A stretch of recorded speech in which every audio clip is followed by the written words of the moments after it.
Hello दोस्तों, my name is Raj, founder and CEO of JKS architect. एक और आज हम सिविल की नई सीरीज लेके आए हैं आपके सामने। ये जबरदस्त बहुत ही अच्छा टॉपिक है जिसमें हम आज बात करेंगे। इसी के बेस पे कोई सी बिल्डिंग बनती है, ये उसका बेस होता है। अगर ये हमारा स्ट्रक्चर कमजोर हुआ तो वो बिल्डिंग कतई नहीं जल पाएगी और उसमें क्रैक आने के, सीलन आने के बहुत सारे ऐसे चांसेस रहते हैं जो आ जाते हैं। तो हमको ये टॉपिक ध्यान से देखना है और वीडियो को एस्केप बिल्कुल भी नहीं करना है। वीडियो को शुरू से लेके एंड तक देखना है, जिससे हमें हर चीज की नॉलेज रहे। जैसे आप सिविल इंजीनियर हो, चाहे आप कॉन्ट्रैक्टर हो या आप खुद अपना मालिक हो, मकान बना रहे, तो ये सभी लोगों के लिए बहुत ही महत्वपूर्ण टॉपिक है। तो लीजिए हम चलते हैं, कॉलम की बात करते हैं।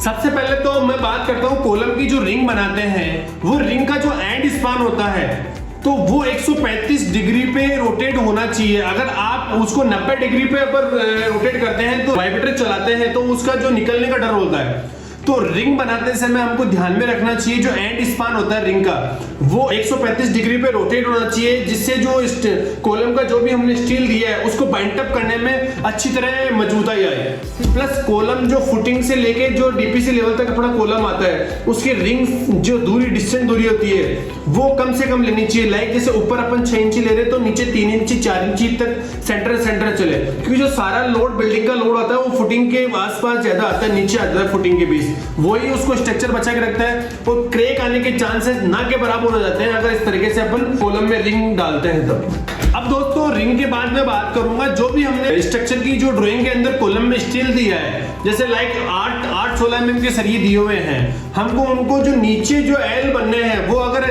आइसोलेटेड फुटिंग है अपनी तो सिंगल साइड आएगी फुटिंग अपनी, और अगर मिड वाली फुटिंग है तो चारों तरफ आएगी।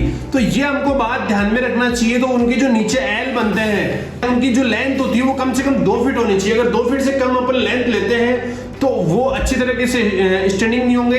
और अगर चारों तरफ जैसे मिड में वो फुटिंग आ रही है तो मिड में चारों तरफ से अपन को उनकी जो एल है उनको चारों तरफ बाइंड अप करके रखना चाहिए और तार से बांध देना चाहिए, जिससे उसकी फिलिंग करते समय काफी अच्छी तरह रहता है और उसका लोड होता है ना अच्छी तरह डिवाइड होता है, क्योंकि सारी बिल्डिंग का लोड कॉलम पे ही आना है। जब भी अपन कॉलम की जो शटरिंग लगाते हैं वो शटरिंग करते समय हमको ये बात ध्यान रखना चाहिए, जो उसमें कवर ब्लॉक आता है वो 40 mm का आता है।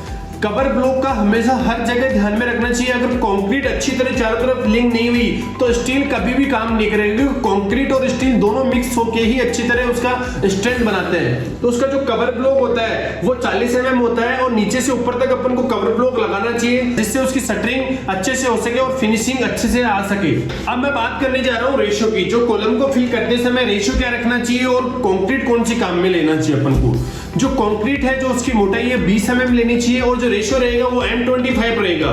M25 में रेशियो में क्या क्या आएगा, 1-1-2, जिसमें 1 तो रहेगी अपनी सीमेंट, 1 रहेगी बजरी सैंड रहेगी और 2 रहेगी कंक्रीट। ये अपन को सब मिक्सिंग करके अच्छी तरीके से, और हमेशा ध्यान रखें कॉलम भरते समय जो मिक्सिंग होती है वो मशीन से ही होनी चाहिए, हाथ से मैनुअल कभी भी मिक्सिंग नहीं होनी चाहिए, जिससे कॉलम की अच्छी तरह मजबूताई आती है और उसकी फिलिंग अच्छे से होती है। इसको मिक्सिंग करने के बाद उसमें जो कॉलम में डाला जाता है उसके बाद वाइब्रेटर चलाना जरूरी अच्छी होता है, जिससे वाइब्रेटर चलाने से उसकी जो फीलिंग होती है वो नीचे तक चली जाती है और कहीं पे भी उसमें होल्स वगैरह नहीं रहते।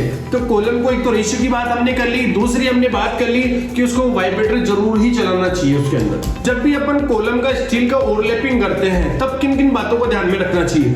जब भी एक तो कॉलम का जो ओवरलैपिंग कर रहे हैं वो 1 मीटर का ओवरलैप होना चाहिए, ऊपर नीचे 1 मीटर नीचे आना चाहिए, वो स्टील 1 मीटर उसके ऊपर रहना चाहिए। सबसे पहले बात तो ये ध्यान में रखना चाहिए। दूसरी बात हमको ये ध्यान में रखना चाहिए जो भी अपना कॉलम ओवरलैप हो रहा है वो 45 डिग्री के बाद में ही ओवरलैप होना चाहिए, कभी भी 90 डिग्री पे ऐसे स्टैंड नहीं होना चाहिए, क्योंकि अगर उसमें बाइंड अप नहीं देंगे अपन कुछ भी तो वो उसका लोड कहीं कंक्रीट पे ही लोड जाएगा, उसका कभी भी उस नीचे वाले स्टील पे लोड नहीं जाएगा।